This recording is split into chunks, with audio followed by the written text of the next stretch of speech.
નવસારીના ring road માજી બાપુના બંદર પાસે 225 થી વધુ આદિવાસી સમાજના ઘરો આવેલા છે, જ્યાં ડ્રેનેજ ચોકઅપ થઈ જતા 2 માસથી ગટરની દુર્ગંધના કારણે લોકો બીમાર પડી રહ્યા હોવાના બનાવો બન્યા હતા અને અમુક લોકો ખેંચની બીમારીથી પીડાતા હતા।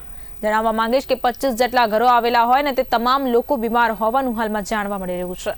આ વિસ્તારના લોકોએ સ્થાનિક સામાજિક કાર્યકર પિયુષ ઢીમરને તેમના વિસ્તારની સમસ્યાની જાણ કરી હતી, જેને લઈને પિયુષ ઢીમરે સ્થાનિક આગેવાનોને લઈ નવસારી મહાનગરપાલિકામાં ગયા હતા અને ડેપ્યુટી કમિશનરને રજૂઆત કરવામાં આવતા કલાકોમાં જ મહાનગરપાલિકાના ડ્રેનેજ વિભાગના કર્મીઓ અને અધિકારીઓ ઘટના સ્થળે જઈને ડ્રેનેજ લાઈન ઉભરાઈ હતી તેની સફાઈ કરાવી અને જંતુનાશક દવાનો છંટકાવ કર્યો હતો।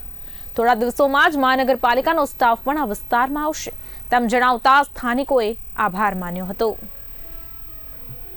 ગઈકાલે આ વિસ્તારની લગભગ 15-20 બહેનો મારા ઘરે આવી હતી। મારા ઘરે આવીને રજૂઆતો કરી હતી કે 2 મહિનાથી અમારા વિસ્તારમાં ડ્રેનેજનું ગંદુ પાણી ઉભરાય છે, જેના કારણે કેટલાક લોકોએ હોસ્પિટલમાં સારવાર માટે પણ જવા પડ્યું હતું ને આ અવિરતપણે બધી જ જગ્યાએ ફરિયાદો કરવા છતાં આજ દિન સુધી કોઈ નિરાકરણ આવતું છે નથી, જેથી કરીને એ લોકોએ આગ્રહ કર્યો હતો કે હું આટલામાં સ્થળ નિરીક્ષણ કરવા માટે આવું। એટલે તાત્કાલિક ધોરણે અહીં સ્થળ નિરીક્ષણ કર્યું હતું। સ્થળ નિરીક્ષણ કર્યા બાદ આજરોજ આ કામ બાબતની રજૂઆત માટે મહાનગરપાલિકામાં ગયા હતા। મહાનગરપાલિકામાં ડેપ્યુટી કમિશનર જેયુ વસાવા સાહેબને અમે રજૂઆત કરી હતી કે 2 મહિનાથી આ જે વિસ્તાર છે ત્યાં ડ્રેનેજનું ગંદુ પાણી રોકાય છે, જેના કારણે 4-5 લોકોએ હોસ્પિટલમાં સારવાર માટે દાખલ પણ થવા પડ્યું છે।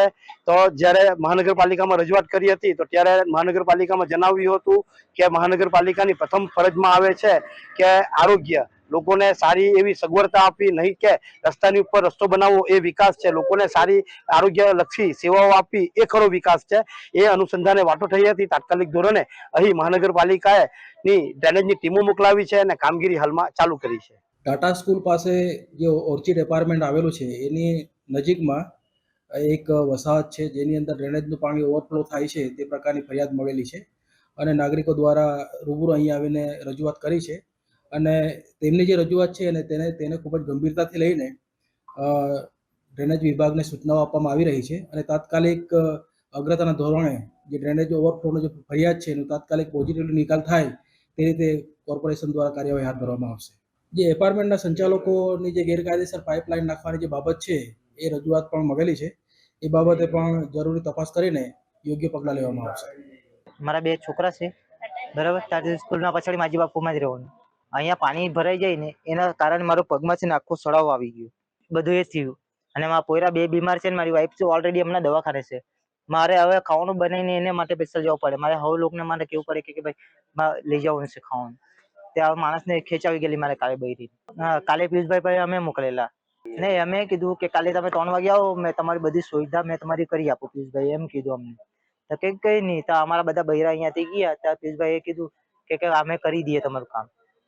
ત્યાં જિલ્લા પંચાયતમાં નહીં ગયેલા, આપણે મહાનગરપાલિકામાં ગયા ને ત્યાં 2 વખત માણસ આવ્યા, કુંડી બી અમારા બાજુમાં ખુલ્લી જ છે, ત્યાં ઢકી બી નહીં ગયા। ખાલી અમારા જે પતરા બચેલા હતા ને તે પતરા પાછા ઉપર ઢકીને એ લોકો ચાલી ગયા, કઈ કર્યું નહીં।